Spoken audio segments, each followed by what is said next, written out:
হযরত ওমররা যখন বলছে ওমর সোজা হয়ে যান, ওমরকে ভাবরে জি কেমন মানুষ, বেটা সাহস কথা, আমারও সবাই ডরায়।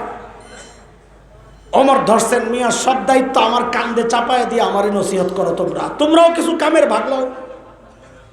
খেয়াল করেন, আমরা মূল পয়েন্টের দিকে যাচ্ছি। জোর কইরা ধইরা সিরিয়ার এক শহর ছিল হিমস, হিমসের গভর্নর বানাইয়া পাঠায় দিছে। সামনের কথা বুঝার জন্য দুইটা কথার জবাব দেন আপনারা, বা আপনারা বুঝেন। যেই এলাকার মানুষ যত ধনী হয়, ওই এলাকার জনপ্রতিনিধি যারা হয়, মেম্বার, চেয়ারম্যান, এমপি, এলাকার প্রভাবে তারাও ওই রকম ধনী হয়। এলাকার প্রভাব, এটা এক কথা।